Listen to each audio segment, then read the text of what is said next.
My name's Adam. I'm going to demonstrate today how to put up one of the spray shields, do a full install from Brown's Customs. As you can see, I put one up, that way I can figure out how to do it.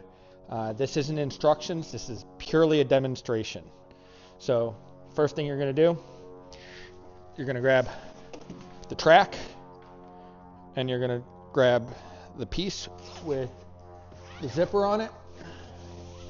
You're going to put it in and you're going to put it about a ½ inch over, so it's there.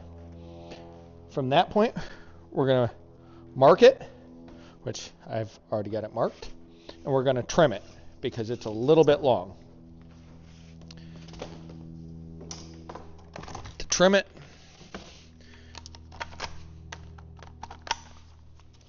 just going to use an oscillating tool.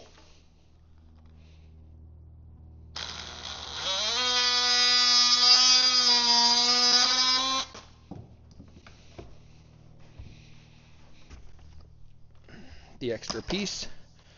From there, I'm going to cut pieces of the foam tape and I'm going to put them along the back. He gives you enough to do the whole back of both of them and to put them up. I don't like this stuff that much, so I'm only going to do small chunks. I'm going to do small chunks and I'm going to put it up on the boat and I'll catch up with you as soon as I get there. All right, so I had my foam on there, took my foam down. As you can see, I run right along the lines of the boat. And the foam can hold over because that's just a placeholder to keep it on while we mark and drill holes. So now we're gonna start about 1/4 inch in, and we're gonna go down 5 inches and drill a hole all the way down in the center of this beam. After that, we're gonna take this off and we're gonna start tapping it. I'll catch up when we're there. So you dimple them so that they look like that with the track on, and then you drill them all the way through. Like so and like so. Try not to bottom out the drill or you get a little spot that looks like this. It'll be hidden by the track, but you still don't want to do that. So I'm going to drill out this dimple. I'm going to switch to the tap and then I'll bring you back then. So tip for using a tap on a drill is let it do the work. Go slow. And make sure to clean it and your hole off every time. So I've already tapped the first few. I'm going to go ahead and tap the rest. I'll catch up with you after they're all tapped. All right, as you can see, we're moving along. We've got the screws in all the way down to about there. So the trick I've learned, first of all, I drilled those out just a touch bigger. I put a screwdriver bit behind it, or a long bit behind it. Sorry, I'm trying to hold the camera and do all of this. Take the screw, get it started in the hole, and then we have it there, and I just give it a little pop so that it pops through so that I can see my hole and I can line the screw up, and that way I'm not trying to screw through the plastic then through the hole, and I can do that all the way down. So I'll catch up with you as soon as we're at that track in. You want the zipper starting side up top. Best way I found is to fold this back all the way and then start feeding it in. Fold it back with your left hand and push it in with your right hand as you're going.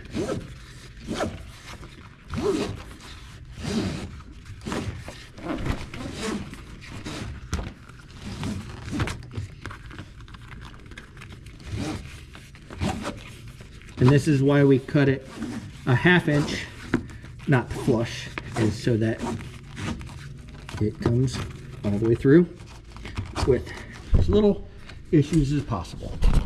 So there we are, all the way up and all the way down.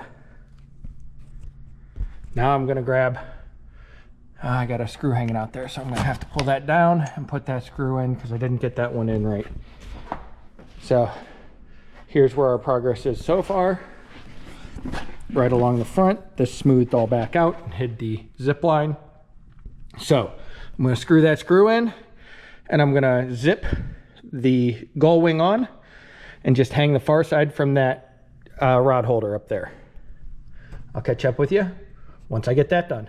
So while you were away, we got that up. We have it on the rod holder right there, zipped up. We went ahead and installed this bracket, which is just drill holes run the drill bit backwards through the gel coat.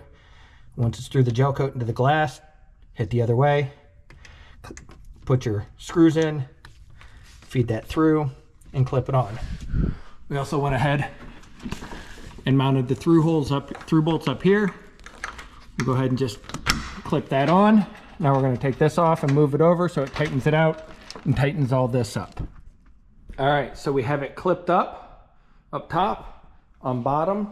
Normally the install would call for one of these right about here, but I am going a different direction with that I'll show you as soon as they arrive from Amazon today. So now we're going to go ahead and pull the paper off the window, and I'll show you after we get the paper pulled off. All right, as we were working on this side, I'll show you the few things that I skipped or yeah. So you'll see I have a small gap up there. Adam recommends putting a screw up top and a screw up bottom, but I want to be able to remove these as I don't know if I'll run with them during the height of the summer, just because during midsummer I don't mind getting a little bit wet. And being in Ohio and Lake Erie, come spring and fall, I definitely want the gull wings up. As you can see here, I drilled a 3/4 inch hole right here with a hole saw for this. I ordered a part because I didn't like the bracket that was here just for this. So I ordered another one of these. And what this is it's a quick disconnect for a fender, which I have on the other side. And it looks like this. And then I can just pull it. Come on. I can just pull it out and I have that left instead of having a bracket there that does nothing. And then I can also, I've got extras of these and they're on all my fenders because I have these all over the boat. I can put a fender there when I'm not using the spray curtain. But that is the finished product. Yeah, I might have them modified eventually because again, I don't want to put the screw in the top even on this side. So I might have that rail modified here and have it sewn up here or something. I don't know. That's just something, thoughts for the future. Other than that, you can see how far they come back when you're sitting at the helm. You've got views all around.